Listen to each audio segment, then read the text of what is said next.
Hi, guys. Welcome to episode freaking 22. What's up, guys?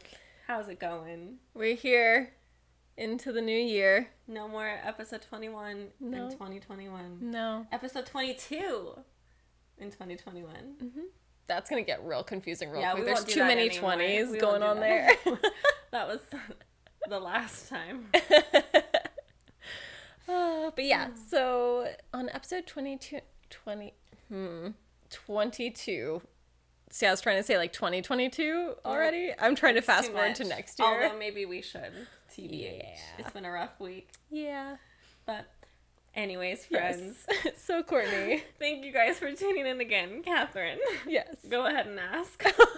Because you said so Courtney and then I kind of interrupted and I'm very sorry. It's all good. Thank you for the introduction, the intro to the question. Oh, anytime. So how you doing, girl? How are you feeling? No, I'm doing okay. I feel like I said, this past week has just been very... Yeah, for those of you who are listening in, we record these episodes ahead of time, so this week is the week where... It's January 9th, we should just say. Yeah. 3 days after January 6th.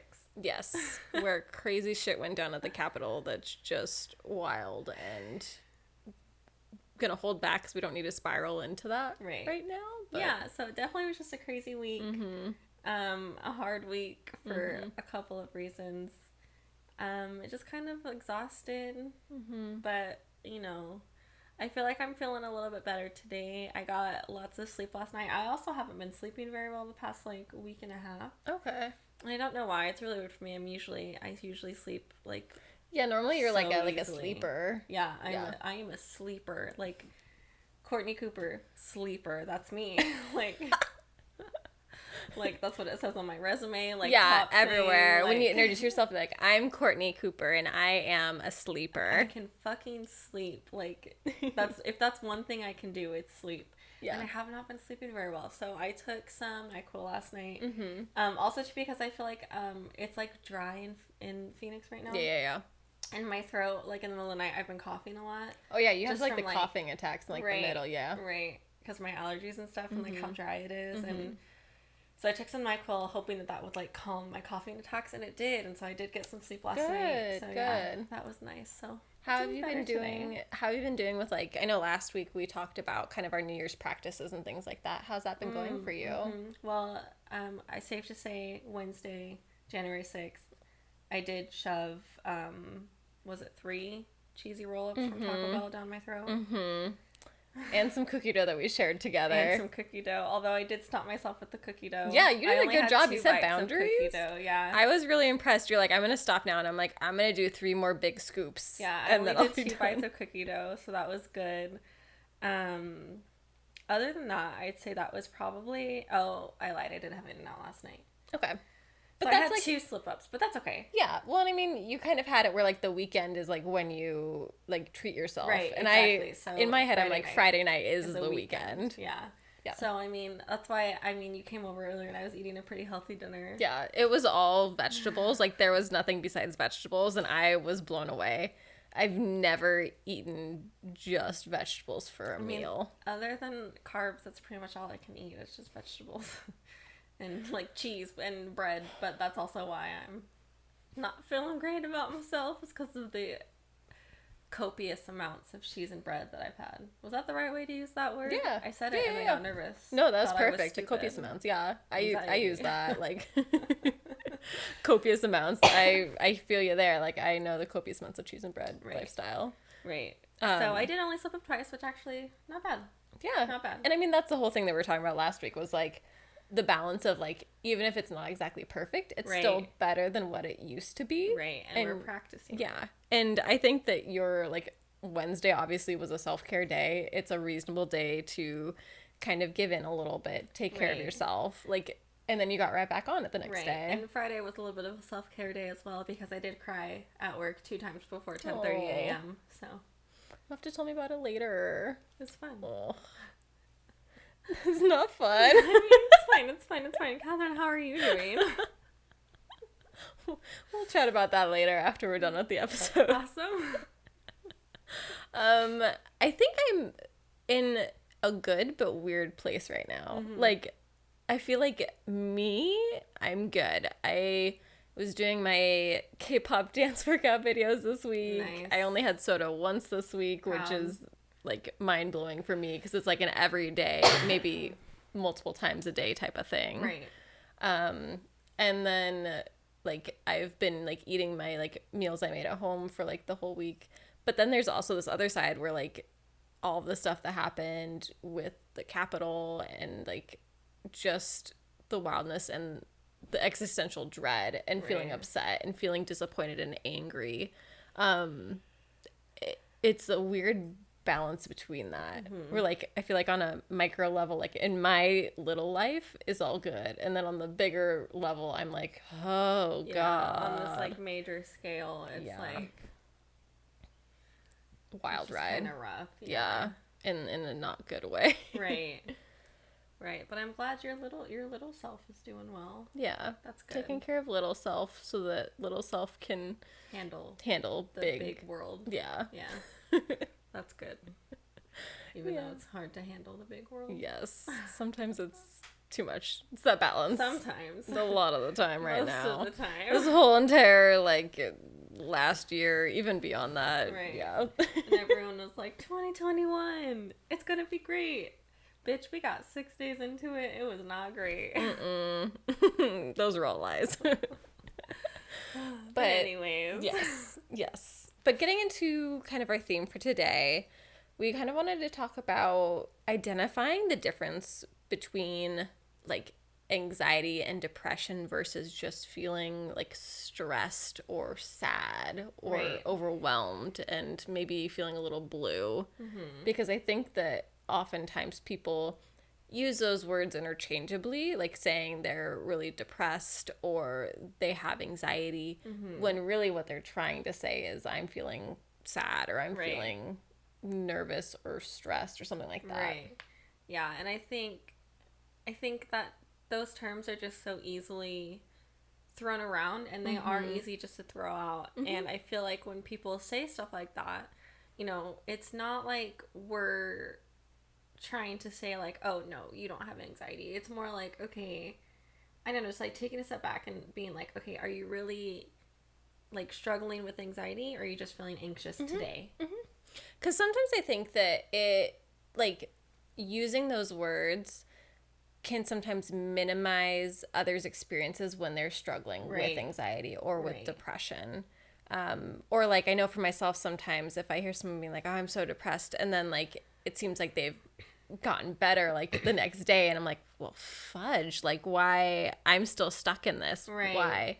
And then it becomes this comparison of like, okay, we're all saying we're depressed and I feel like I can't get out of it, when really someone's more so feeling sad and blue, and it's easier to get out of that quicker than kind of the long lasting like depression. Right. And I feel like too, especially these days on like social media, those terms are just so easily just like, oh, I have so much anxiety, like I'm so depressed, and it's just like, it's just easy to say, and like you said, like it kind of like minimizes other people's experiences, and I feel like that is part of the problem of people not taking mental health seriously, is because people will throw the term depression around, and it's like, that's not something that you should just be throwing around. And I think that this kind of goes back to, you know, in one of our previous episodes, we talked about the feelings wheel and people just not having vocabulary for their feelings and what they're experiencing. And so people are more prone to go to that like umbrella term of depression or the umbrella term of anxiety. And really it can be helpful to kind of pull apart and use actually more specific words like feeling sad, feeling kind of blue, feeling melancholy, or feeling stressed, feeling overwhelmed, feeling nervous, worried. And there's a difference between feeling sad or feeling worried or anxious one day out of your week or 2 days out of your week than it literally like consuming your life and taking over your life, like being so, you know, depressed that you can't even get out of bed in the morning, or you can't even brush your hair, or you can't even, you know, get enough energy to make yourself food. Like, that's, you know, that's what depression is, and that's you know, it's when it's that like hard, like that's when it's a fight. It's not just like, I got in a fight with my boyfriend and I'm just like, I'm so depressed about it today. Yeah. Like there's, you know, it's like we're not trying to like invalidate other people's feelings and saying that those can't be. Yeah, those those feelings are valid. That feeling sad, feeling like irritated, feeling let down, those are all super valid. It's just more so being mindful of the words you use. Right. And like a lot of times too, like you mentioned earlier when we were talking about this, you know, when you get that diagnosis, it's, you know, like doctors won't diagnose something unless they know it's been happening over like longer periods of time. So it's like, if you're like sad for like 7 months, that's a long ass time. You know what I mean? Like consistently, like like with the book is called the DSM, which is what they use for diagnosing mental health, and with each of the diagnoses, they have to be persisting for a certain amount of time for someone to be able to diagnose you with depression or anxiety or kind of any of the other mental health diagnoses. And so I think this is also part of what we wanted to talk about, is like if you are experiencing like heightened levels of like stress, anxiety, like how do you identify if it's just normal stress, feeling overwhelmed, feeling sad, feeling blue, or if it has gone over into the point where it is depression, it is anxiety. Right. So for you, what were your, because I know like with your depression, it kind of like, from what I've heard from you say, it kind of like comes and goes. So like how can you tell when it's appearing again? Like what, you know, how is it just like when they come home from work and you're like, oh, I just had a really bad day, versus like actually being depressed? I think it's a lot easier for me now to identify what being sad is versus me being depressed. Right. Because like last week I had a really hard day where I felt really sad because I had a really bad interaction with a student and I felt really crappy and really sad. But then I was okay after that. Whereas with my depression, how I notice it coming on is like, it's every day I'm feeling down. Every day I come home and I just climb into bed. Right. Every day I'm thinking that I'm like the worst human being, that I like am not doing anything right. And so it's again that like in every aspect of my life. Right. And like having to force yourself like to get up and go to work. Yeah. And like being like, have I showered in a couple days? Debatable. Am I going to put on makeup today? Do I even want to look at myself? Probably not. Right. Like I just feel like there's and you know, it is hard to like identify those signs, but like you said, like as you're like learning about your depression and learning how your body works, you're identifying it easier. And I also like to take into consideration, like, is there major life events going on? Because I think that can sometimes clue people in on whether it's, you know, feeling stressed and overwhelmed from something that is happening in their life versus this is more so like mental health, like anxiety. Right. Like for example, a wedding, like planning a wedding is very stressful. You might feel overwhelmed for a while. You might feel like stressed on the like thinking about all the things you need to do. You might feel irritable because of that, or maybe like it's out of state and you're not in the same state you're planning it in, and you're like, oh my god, I can't physically see anything I'm planning. I want to rip out my hair. I feel like we both did that. Yes. Yeah. I don't suggest it to anyone. Not a solid choice. I mean, beautiful weddings, both loved our weddings, great lovely weddings, but very stressful to plan. Yes. So like that might be a time where you are experiencing prolonged stress, but you might not necessarily have anxiety. It's related to that event that's happening. And then once the wedding is over and things have settled down, then that goes away and you're kind of back into your normal life. Whereas like someone with anxiety would still be experiencing that heightened level of stress and feeling overwhelmed. Find their normal after. Yes. Yeah. Doesn't kind of have like that baseline. Like it doesn't go back down. It's just it's not totally normal. Yes. That's such a cute wink. Thank you. But yeah, and so I just feel like identifying like, okay, I'm sad today, or like I'm anxious today, and then noticing it as the week goes by. Like, you know, maybe sadness, like especially too, like sadness and worry can go on for multiple days. Yeah. But when is it like going on for multiple days versus actually like impacting your everyday day-to-day life? I think once it starts to get past, like, if you have like 3 weeks in a row of you're just feeling like absolute shit, where you're like feeling either like overwhelmed, the like heart palpitations, the like feeling worried about everything, or you're feeling like more depressive symptoms, or both, you know, fun times having both anxiety and depression. I think that's when you might want to start looking into yourself of like, okay, maybe you keep a journal, like what's going on with me. Right. This is persisting. This is going on for a while. Right. Or even writing it down on your phone, like in your notes section, like, you know, this day I felt this, the next day I felt that, and like notice, like, have you been getting better, or has it been staying consistent? Like, even if like you want to just do a simple like ranking system of like having a couple of like feelings, like, am I feeling worthless, like on a scale of 1 to 10, how worthless am I feeling today? Right. And or like, how tired am I feeling, how hungry am I feeling? And you can kind of just keep track, like rate it between 1 through 10, and then it's easy to kind of keep track of that, at least in the beginning stages. Right. Because I think sometimes too, when we're just like figuring out ourselves, it can be difficult to be in tuned enough to like journal and to do those things. Right. And I think like journaling and writing down thoughts and feelings is super important. And if you feel capable of doing that, I highly suggest that. That's going to be the easiest and best way to kind of see more so your thoughts and feelings. Yeah, and I've actually seen, you know, as I mentioned before, I love journaling. And one of the things that I've seen, like on Pinterest, I go to Pinterest for a lot of like, you know, because some days you're like, I don't know what to write about. So I go to Pinterest for like journal prompts. And there's actually this one journal prompt that I love. And it's like each month. Some people do it with flowers, some people do it with like checkerboards, and you like specify a color to a feeling. So like red can be like irritated, you know, blue could be sad, yellow can be happy, green can be tired, you know, whatever you want to be. And whatever you're feeling that day, you like write the checkerboard in, or like write, like fill in like the flower petal or like of that color. Oh, okay. We can add an example right here. Cute. But yeah, I think that's super neat. And so I did that for 1 month. Oh my God, last year already. Freaking weird, man. But I kept one of my colors. I think my red color, instead of like irritated, was like days that I was struggling with like my heart palpitations. Okay. And that was a lot of freaking days. And you like see that color like consistently, like, all right, this is popping up a lot. A lot. So it's just like, and I think too, for me, helping like see that, like you said, like seeing the colors on paper, like there wasn't many yellows, which was my happy color. There's not many yellows. There wasn't many. I think I had one for calm, and that was purple.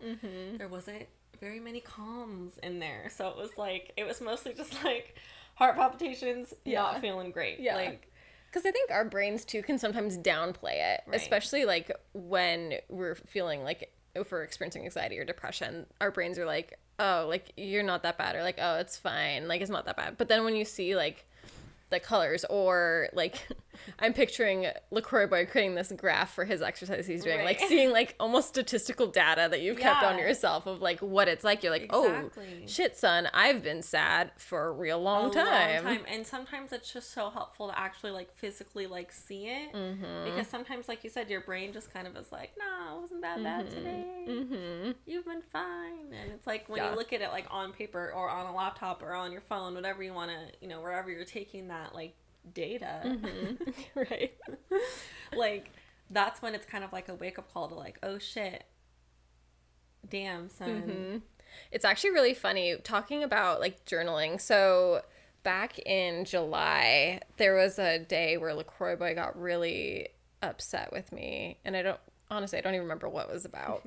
But I was like crying. I was super upset, and I wrote down in my journal like all the thoughts and feelings I was having. And I found it this morning, and I read it, and I was like, wow, I am in such a different place than I was then. And seeing my thoughts and feelings from then, like the things I was saying of like, I'm worthless, like I need to be perfect again, I'm letting everyone down, like all of these things that I don't necessarily feel about myself anymore, was wild to see my thought process and to remind myself of like, that's where I was, and seeing the clarity and the difference of like where we might be versus where we could be. Right. And that's another thing too that I also like love about journaling. It's like seeing like you said, like seeing that progress of like, oh my God, I'm not thinking like that anymore.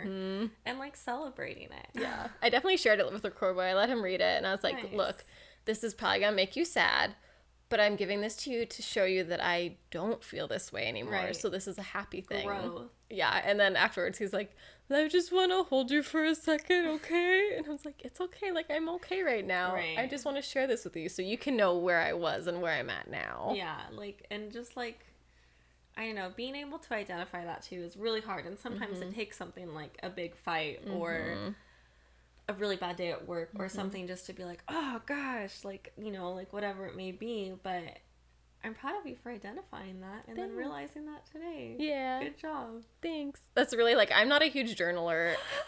Oh, did you fist bump me? I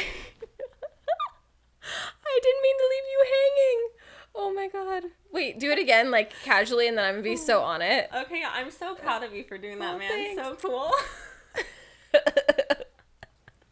See, last July, Catherine would have been like, God, I'm such a bad friend. I'm horrible. I'm terrible at everything. Why am I even here? Literally, yes. But today, Catherine was like, I just didn't notice it. It's all good.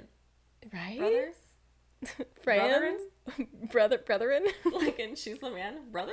Brethren? Love that movie. We need to watch that sometime. But I'm proud of you. Genuinely. I think that's really cool.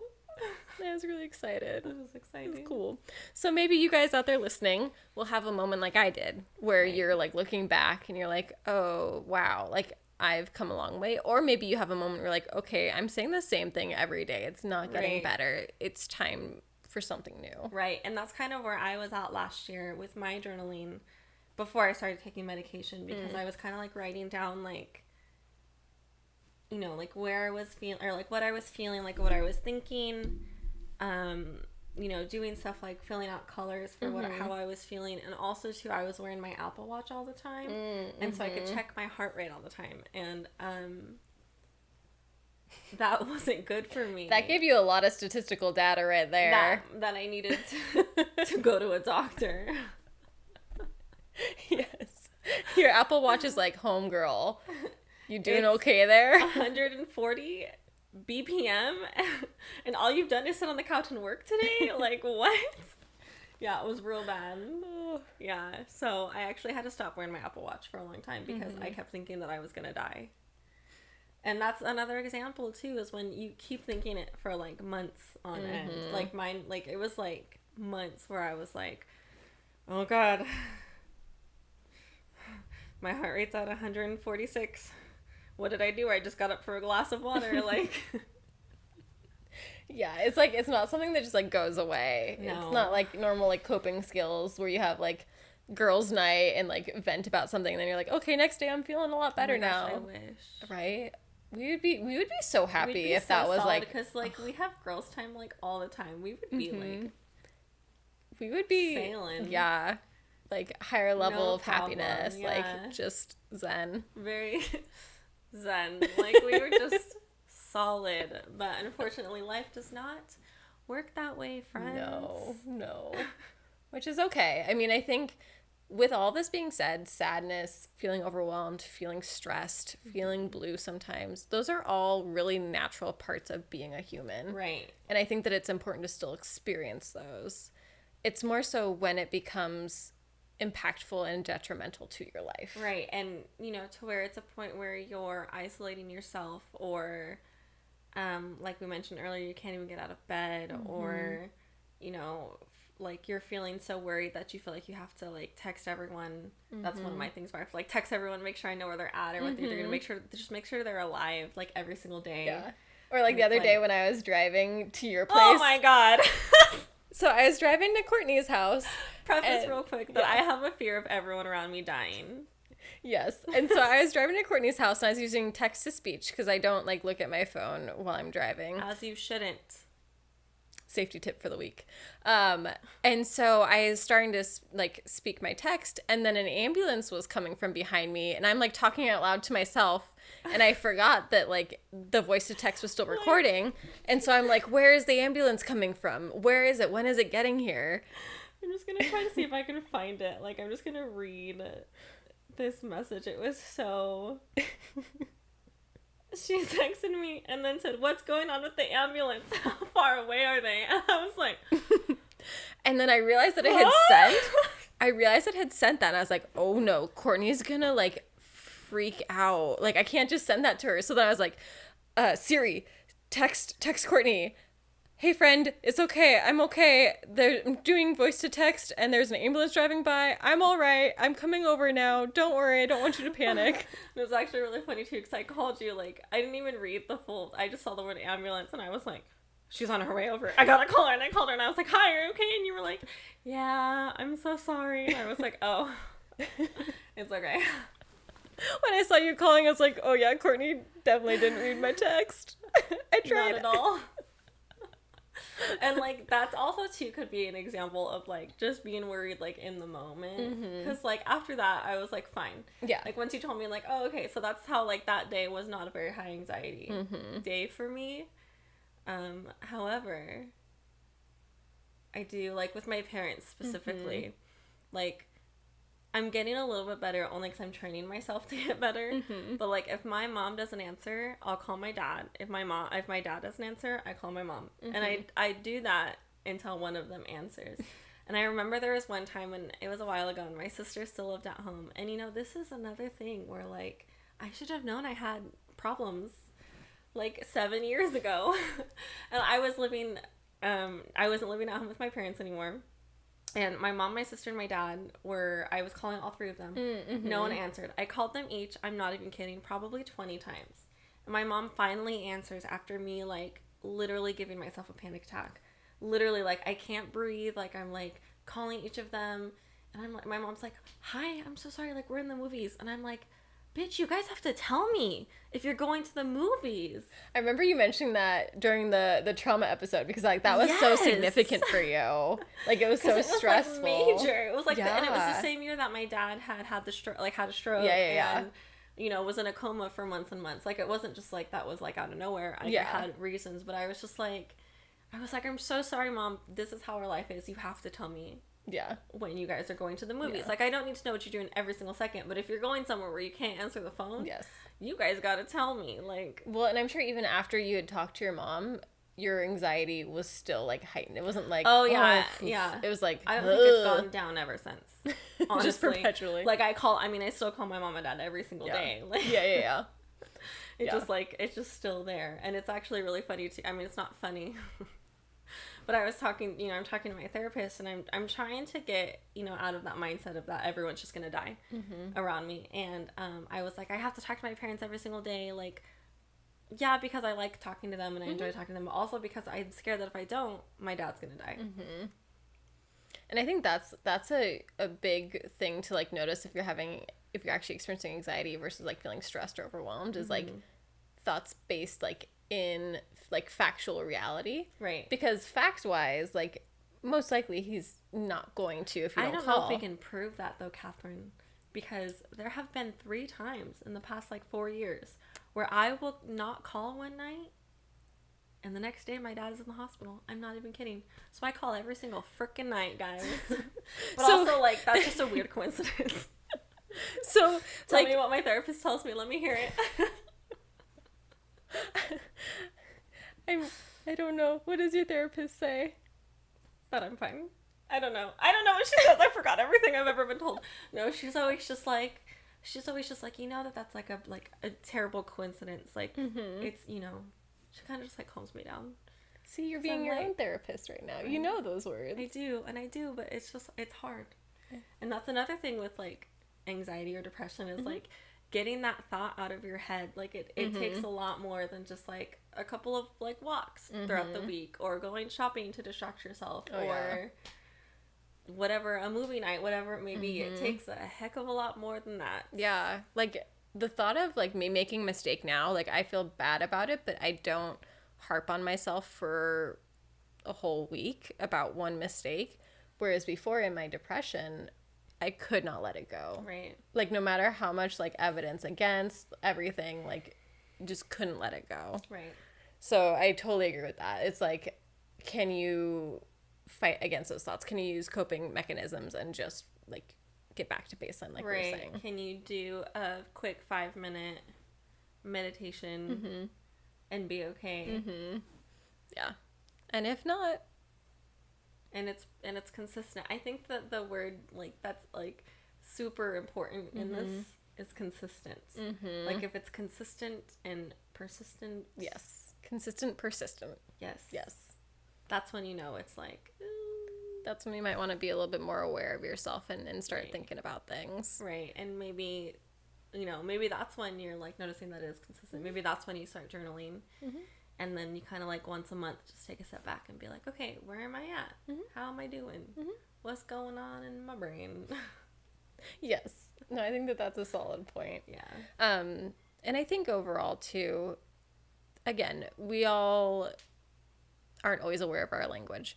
So if you say, like, oh, I'm so depressed or I have so much anxiety, and, you know, you might not have it, it's okay. We make mistakes, but just start being mindful about your language. Start, like, putting more emphasis on truly trying to identify your feelings, because that also tells people more so around you how to interact.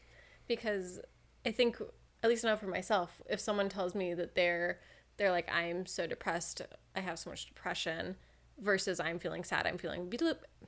I'm feeling blue.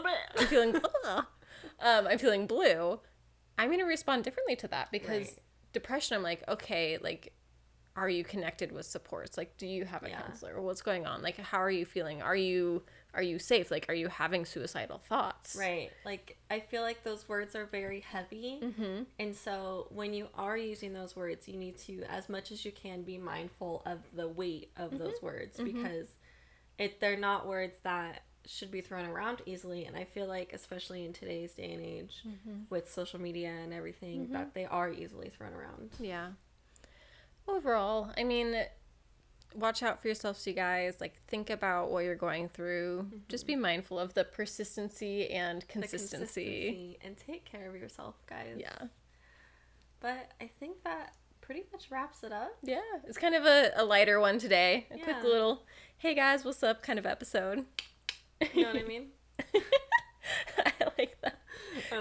Episode 22. Oh my gosh, look. Wow, that was really squeaky, and I'm so sorry for anyone listening to that in headphones. In case anyone's listening to the podcast and not actually watching us, we just flipped our hands doing the number two back and forth, but it's a really exciting moment. We'll make it into a GIF on Instagram. Ready? Let's do it at the same time. Ready? 3, 2, 1. Perfect. Beautiful. Stay tuned for our next GIF on Instagram. Anyways, thank you guys so much for tuning in. We are so happy to be back. I know we already released one episode since we talked, but it still just feels so good just to sit on this couch. I feel like I miss this couch. It's so nice. It's like comfy. It's like homey. Right. It just feels really nice. But thank you guys so much for tuning in. Don't forget to subscribe to wherever you're watching or listening. YouTube, Spotify, Apple Podcasts. Check out our Instagram at That's Totally Normal Right, and also our webpage that we're gonna have. Oh yeah! Oh my God, Catherine just announced our special secret. I'm just kidding, it wasn't really a secret. We are announcing a website very, very soon. We are super excited, so stay tuned for that. Yeah. And we are just really excited for this and our podcast and hanging out with you guys and being your friends. We're excited for all the things. All right, guys, we hope you have a great day. Bye, friends. Matane.